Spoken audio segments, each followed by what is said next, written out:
Ever felt like you're just, reacting to life?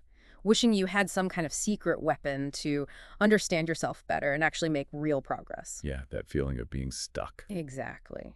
Well, today we're taking a deep dive into a source called Ready to Use Habit Trackers, Log Daily Actions, Build Healthy Routines, Achieve Goals, and Live Your Best Life. It sounds promising.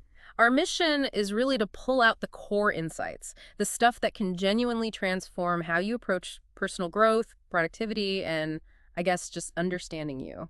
What's really interesting here, I think, is how this book seems to bridge that gap between wanting to do something and, well, actually doing it. Right, the intention versus action problem. Exactly. It offers a structured approach, but it seems pretty flexible, too, for self-improvement. Okay. We're going to explore how just, like, simple tracking can shine a light on patterns you probably never even noticed. Leading to more personalized strategies, maybe? Precisely. It's more about data-driven self-discovery, not just Mm-hmm. ticking off boxes on a list. Okay, let's unpack that. When you hear habit tracker, my first thought is still that simple checklist, a calendar with X's, maybe? Sure, that's the common image. But this source is saying it's, well, more than that. Yeah, fundamentally, a habit tracker is presented here as a space to observe your behaviors over time. Whether you're trying to build new habits, or maybe get rid of old ones, or even just monitor things. Yeah, okay. The key point isn't always about forcing yourself to do the thing you're tracking.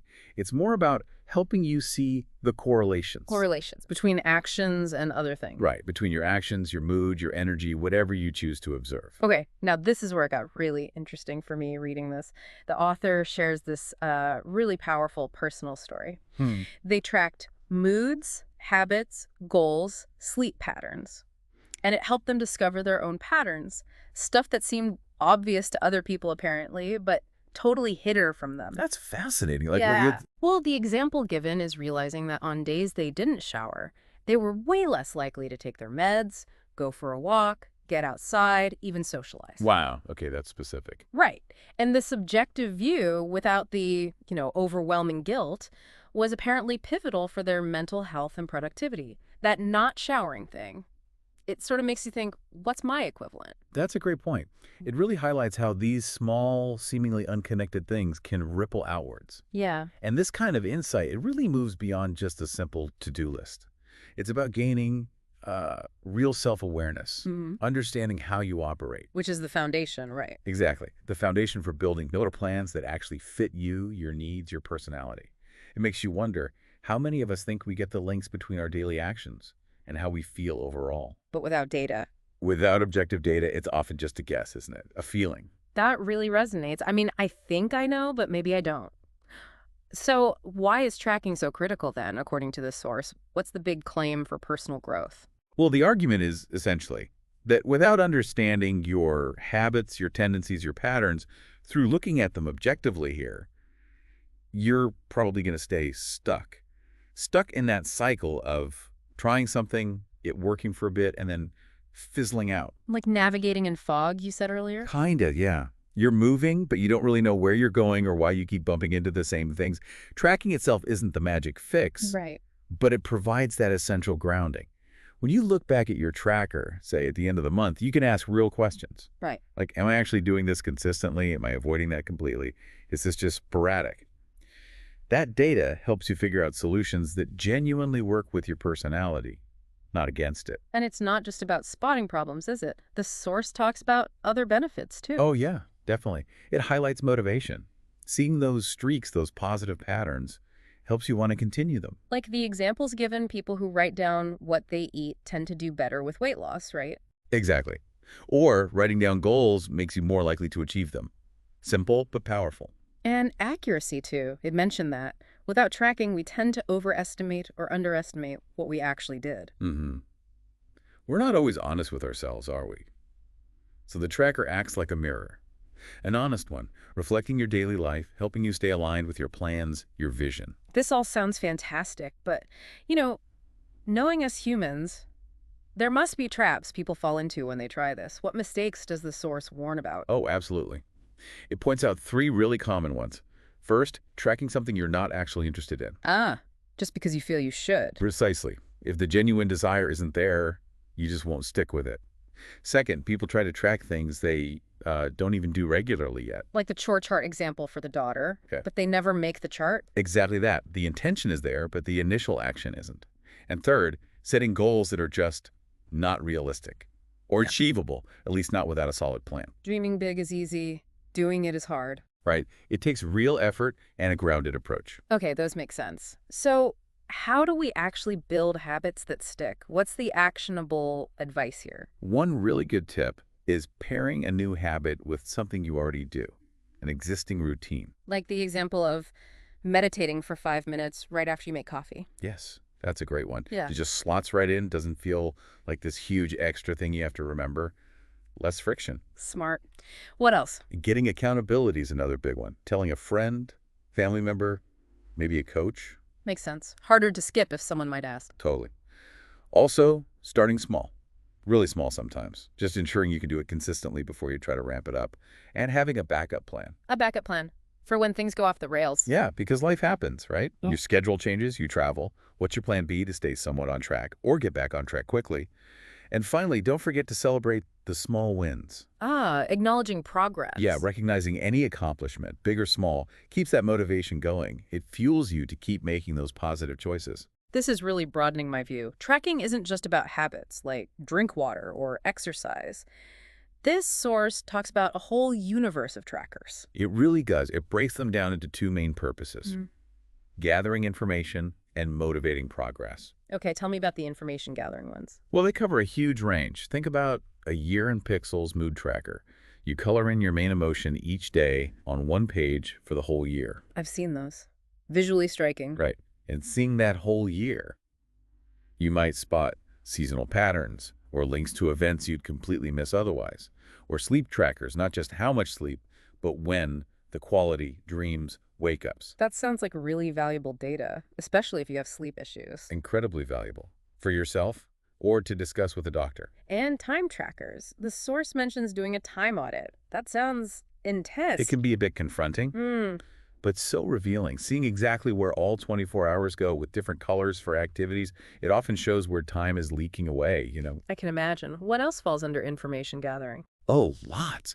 Financial trackers for debt or savings, exercise trackers, simple checks or detailed logs of duration and type, gratitude trackers, which often need longer entries and can really boost mood, Okay. period trackers, obviously useful for understanding cycles, PMS, or fertility, even things like social media trackers for engagement or business trackers for clients' income. It's vast. Wow, okay. So the possibilities for just learning about yourself seem endless. Pretty much. And the other category, progress trackers. How are they different? They're more action-oriented, like the name suggests. Things like chore trackers, general health trackers, maybe covering multiple habits, and specific goal trackers. You're actively working towards completing things. Got it. More about doing than just observing. Exactly. And then there are miscellaneous trackers for specific, often temporary things, like planning for the holidays or training for a marathon, organizing an event, writing a book, that kind of thing. The flexibility seems key. You can really tailor it. That's a huge theme, yeah. Customization. Okay, so let's say you've done the work, you've filled out your trackers for a month. Now what? You mentioned the monthly review being crucial. Why so important? Well, you definitely don't want to put in all that effort just to, file it away. Right, that would be pointless.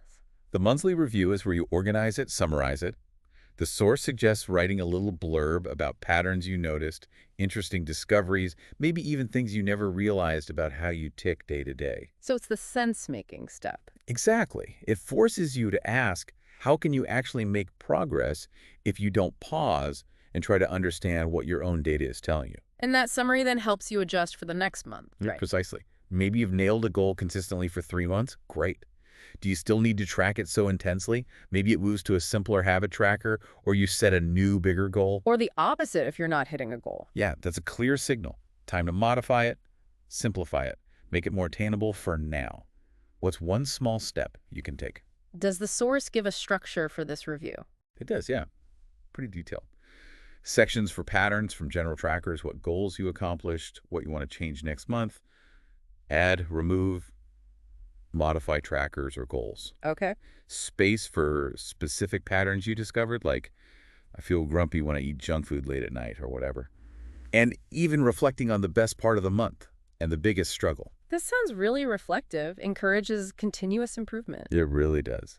And it also mentions yearly trackers, giving that bird's eye view of things like weight, mood, maybe even weather patterns over a whole year without digging through monthly pages. Interesting.